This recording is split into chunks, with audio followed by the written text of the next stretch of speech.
সার্বজনীনভাবে পয়লা বৈশাখ উদযাপনের আহ্বান প্রধান উপদেষ্টার, সম্প্রীতি ধরে রাখতে বললেন সেনাপ্রধান। বর্ষবরণ ঘিরে নাশকতার শঙ্কা নেই জানিয়েছে র্যাব, পুলিশ। ফ্যাসিবাদের মুখাকৃতিতে আগুন দেয়া যুবক শনাক্ত, যে কোনো সময় গ্রেপ্তার। এবং প্লট দুর্নীতিতে শেখ হাসিনা, রেহানা ও টিউলিপ সিদ্দিক সহ 53 জনের বিরুদ্ধে ওয়ারেন্ট, প্রতিবেদন 27 এপ্রিল। দেখছিলেন ক্রাউন সিমেন্ট সংবাদ শিরোনাম। প্রধান উপদেষ্টা ডক্টর মোহাম্মদ ইউনূস বলেছেন, পয়লা বৈশাখ বাংলাদেশের মানুষের সম্প্রীতির অন্যতম প্রতীক। তাই প্রত্যেককে নিজ নিজ উপায়ে নিজেদের রীতি অনুযায়ী সার্বজনীন এ উৎসব পালনের আহ্বান জানিয়েছেন তিনি। রাজধানীর বাড্ডায় আন্তর্জাতিক বৌদ্ধ বিহারে সম্প্রীতি ভবন উদ্বোধন করে সবাইকে বাংলা নববর্ষের অগ্রিম শুভেচ্ছাও জানান প্রধান উপদেষ্টা। বলেন, এ বৌদ্ধ বিহার বাংলাদেশের সাম্প্রদায়িক সম্প্রীতির অন্যতম নিদর্শন। প্রতিষ্ঠার পর থেকে এটি বৌদ্ধ ধর্মাবলম্বী সহ বাংলাদেশের জাতীয় স্বার্থ সংশ্লিষ্ট বিষয়ে গুরুত্বপূর্ণ ভূমিকা রাখছে। বৌদ্ধ সম্প্রদায়ের সাথে মতবিনিময় অনুষ্ঠানে প্রধান উপদেষ্টা এসব মন্তব্য করেন। অনুষ্ঠানে সেনাবাহিনী প্রধান জেনারেল ওয়াকারুজ্জামান বলেন, দেশে সাম্প্রদায়িক সম্প্রীতি বজায় রাখতে যা করা দরকার তাই করা হবে। মতভেদ থাকলেও পারস্পরিক শ্রদ্ধাবোধ বজায় রাখার আহ্বান তার। সেনাবাহিনী পার্বত্য চট্টগ্রামে শান্তি প্রতিষ্ঠায় সবকিছু করতে প্রস্তুত বলেও জানান জেনারেল ওয়াকার। ঢাকা মহানগর পুলিশ কমিশনার শেখ মোহাম্মদ সাজ্জাদ আলী জানিয়েছেন, বাংলা নববর্ষে নিরাপত্তার চাদরে থাকবে রাজধানী ঢাকা। আর র্যাবের মহাপরিচালক একেএম শহীদুর রহমান বলেছেন, বাংলা নববর্ষে নিরাপত্তাজনিত কোনো সমস্যা হবে না। রমনা বটমূলে নিরাপত্তা পরিকল্পনা ও মহড়া পরিদর্শন শেষে ডিএমপি কমিশনার সাংবাদিকদের জানান, 18,000 পুলিশ সদস্য পয়লা বৈশাখ কেন্দ্রিক নিরাপত্তা কাজে নিয়োজিত থাকবে। সঙ্গে র্যাব, আর্মি, অ্যান্টি টেরোরিজম ইউনিটও থাকবে। অন্যান্য গোয়েন্দা সংস্থা সহযোগিতা করবে বলে জানান ডিএমপি কমিশনার।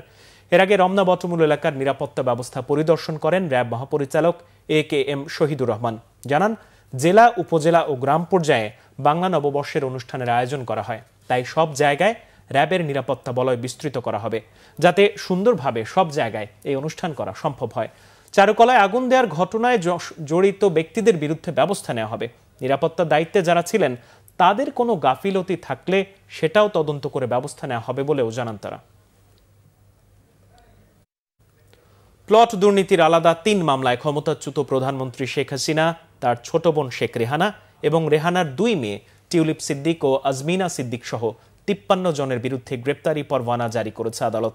রবিবার ঢাকা মহানগর জ্যেষ্ঠ বিশেষ জজ জাকির হোসেন গালিবের আদালত দুর্নীতি দমন কমিশনের দেয়া চার্জশিট আমলে নিয়ে এই গ্রেপ্তারি পরোয়ানা জারি করেন। সেই সাথে এ সংক্রান্ত প্রতিবেদনের জন্য 27 এপ্রিল তারিখ ঠিক করে আদালত। গত বৃহস্পতিবার শেখ হাসিনা, তার মেয়ে সাইমা ওয়াজেদ পুতুল সহ 18 জনের বিরুদ্ধে গ্রেপ্তারি পরোয়ানা জারি করেছিল একই আদালত।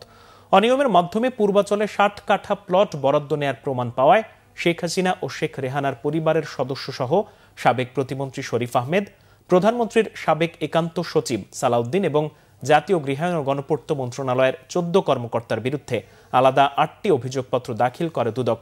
গত 12, 13 ও 14 জানুয়ারি তাদের বিরুদ্ধে মামলাগুলো দায়ের করা হয়। আইন উপদেষ্টা অধ্যাপক ডক্টর আসিফ নজরুল বলেছেন, মডেল মেঘনা আলমের ব্যাপারে বিভিন্ন মানবাধিকার সংস্থার বক্তব্য বিশ্লেষণ করা হচ্ছে। গ্রেপ্তারের প্রক্রিয়া ঠিক হয়নি, তবে তার বিরুদ্ধে অপরাধের যথেষ্ট প্রমাণ রয়েছে। সচিবালয়ে সাংবাদিকদের সাথে আলাপকালে তিনি এসব কথা বলেন। আইন উপদেষ্টা আরও বলেন, নিবর্তনমূলক আইনের ক্ষেত্রে সংস্কার কমিশনের সুপারিশ দেখা হবে। বাংলাদেশ ব্যাংকের অর্থ পাচার নিয়ে করা রিভিউ কমিটির বৈঠক হয়েছে। তিনি জানান, $2 বিলিয়ন লুটের পরিকল্পনা করেছিল আগের সরকার। সেখানে $88 কোটি চুরির তথ্য পাওয়া গেছে। এর মধ্যে $66 কোটি এখনও ফেরত আনা সম্ভব হয়নি। ফরাসউদ্দিনের তদন্ত প্রতিবেদনে যাদের নাম এসেছে তাদের ব্যাপারেও খতিয়ে দেখা হচ্ছে বলেও জানান আসিফ নজরুল। আইন উপদেষ্টা আরও জানান, গত 16 বছরে দায়ের করা 7,184টি রাজনৈতিক মামলা প্রত্যাহারের সুপারিশ করা হয়েছে। আসিয়া ধর্ষণ মামলার চার্জশিট তৈরি হয়েছে বলেও জানান তিনি। এটি জমা হলে 90 দিনের মধ্যে বিচার সম্ভব হবে। প্রধান বিচারপতি ডক্টর সৈয়দ রেফাত আহমেদ বলেছেন, সব আঙ্গিক নজর দিয়ে বিচার বিভাগের সংস্কার হবে সামগ্রিক, যা হবে জাতির জন্য বিরাট প্রাপ্তি। সকালে খুলনা জজ কোর্ট প্রাঙ্গণে বিচার প্রার্থীদের জন্য ন্যায়কুঞ্জের উদ্বোধন শেষে সাংবাদিকদের তিনি একথা বলেন। এ সময় তিনি আরও বলেন, বিচার ব্যবস্থাকে আরও স্বচ্ছ ও বিচার প্রার্থীদের অসুবিধা দূর করতে 12 দফা সংস্কার কার্যক্রম চলছে। সংস্কারের মাধ্যমে বিচার ব্যবস্থায় যে অনিয়ম রয়েছে তা দূর হবে এবং বিচারিক কার্যক্রমের সাথে সংশ্লিষ্টদের জবাবদিহিতাও নিশ্চিত হবে। বিচার বিভাগের জন্য আলাদা সচিবালয় করার কাজ অগ্রাধিকার ভিত্তিতে বাস্তবায়ন হচ্ছে বলেও জানান প্রধান বিচারপতি। সংস্কার প্রস্তাবের বিষয়ে বিভিন্ন রাজনৈতিক দল তাদের মতামত জাতীয় ঐক্যমত্য কমিশনে জমা দিচ্ছে। সকালে জাতীয় সংসদ ভবনের এলডি হলের কমিশন কার্যালয়ে দুটি রাজনৈতিক দল তাদের মতামত জমা দিয়েছে। 158টি প্রস্তাবনার মধ্যে 56টিতে একমত এবং 78টিতে একমত নয় গণফোরাম। অন্যদিকে জমিয়তে উলামায়ে ইসলাম বাংলাদেশ তাদের মতামত জমা দিয়েছে। কমিশনের 164টি প্রস্তাবনার মধ্যে 109টিতে একমত, 35টিতে একমত নয় এবং 22টিতে আংশিক একমতের বিষয়ে নিজেদের অবস্থান জানিয়েছে দলটি।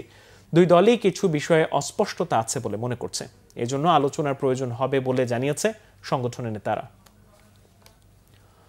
কর্পোরেট কর ও আয়কর আর কমানোর সুযোগ নেই বলে মন্তব্য করেছেন এনবিআর চেয়ারম্যান আব্দুর রহমান খান।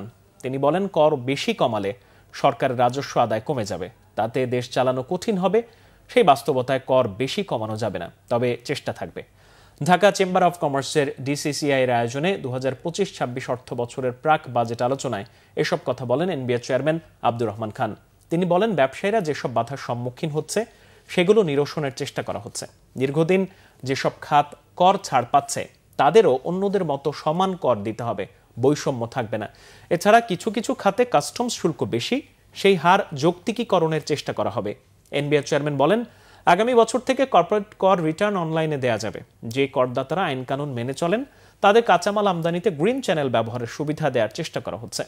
অনুষ্ঠানে বিএনপির ভাইস চেয়ারম্যান ও ব্যবসায়ী নেতা আব্দুল আওয়াল মিন্টু বলেন, ব্যবসা বাণিজ্য বিনিয়োগ বাড়াতে সহায়তা করবে এমন বাজেট হওয়া দরকার।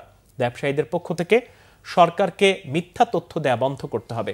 যারা ট্যাক্স দেয় তাদের হয়রানি বন্ধ করতে বলেন তিনি। 3 মে চট্টগ্রাম থেকে শুরু হচ্ছে হজ ফ্লাইট। ওই দিন বিকাল 5:30টায় শাহ আমানত আন্তর্জাতিক বিমানবন্দর থেকে হজ ফ্লাইটের কার্যক্রম শুরু হবে। বিমান বাংলাদেশের প্রথম ফ্লাইটে চট্টগ্রাম থেকে 419 যাত্রী সরাসরি মদিনার উদ্দেশ্যে যাবেন। এবছর হজ যাত্রীদের যাতায়াতের জন্য চট্টগ্রাম থেকে সরাসরি সৌদি আরবে 17টি ফ্লাইট পরিচালনা করবে বিমান বাংলাদেশ এয়ারলাইন্স। এর মধ্যে 14টি ফ্লাইট সরাসরি জেদ্দায় যাবে, বাকি 3টি ফ্লাইট যাবে মদিনায়। এবছর হজ পালনে 29 এপ্রিল প্রথম ফ্লাইট আনুষ্ঠানিকভাবে যাত্রা শুরু হবে ঢাকা থেকে। চাঁদ দেখা সাপেক্ষে 4 বা 5 জুন পবিত্র হজ অনুষ্ঠিত হবে। এবার সরকারি ও বেসরকারি ব্যবস্থাপনায় বাংলাদেশ থেকে মোট 87,100 হজযাত্রী সৌদি আরবে যাবেন। এর মধ্যে সরকারি ব্যবস্থাপনায় থাকছেন 5,200 জন এবং বেসরকারি ব্যবস্থাপনায় 81,900 জন হজ করতে সৌদি আরবে যাবেন। হত্যাসহ বিভিন্ন মামলায় 2 বছর কারাভোগের পর মুক্তি পেয়েছেন নারায়ণগঞ্জ জেলা ছাত্র দলের সাবেক সভাপতি জাকির খান। বেলা 11টার দিকে নারায়ণগঞ্জ জেলা কারাগার থেকে তাকে মুক্তি দেওয়া হয়। এ সময় নেতাকর্মী ও অনুসারীরা ফুলেল শুভেচ্ছা জানিয়ে তাকে বরণ করেন। এর আগে মুক্তির খবরে সকাল থেকে দলে দলে নেতাকর্মী ও স্বজনরা জেলা কারাগারের গেটে জড়ো হন। পরে গাড়ি বহর নিয়ে ঢাকা নারায়ণগঞ্জ রোড ও নারায়ণগঞ্জ শহরে শোডাউন করেন তারা। মুক্তি পেয়ে জাকির খান নেতাকর্মীদের প্রতি কৃতজ্ঞতা প্রকাশ করেন। 2003 সালে নিট পোশাক ব্যবসায়ীদের সংগঠন বিকেএমই এর সাবেক সহসভাপতি সাব্বির আলম খন্দকার হত্যা মামলা সহ 33টি মামলার আসামি হয়ে পলাতক ছিলেন জাকির খান। 2022 সালের 3রা সেপ্টেম্বর ঢাকার বসুন্ধরা আবাসিক এলাকা থেকে তাকে গ্রেপ্তার করা হয়। পরে হত্যাসহ 32টি মামলায় খালাস পান তিনি। সম্প্রতি অস্ত্র মামলায় জামিন হলে কারাগার থেকে মুক্তি পান নারায়ণগঞ্জের আলোচিত এই নেতা।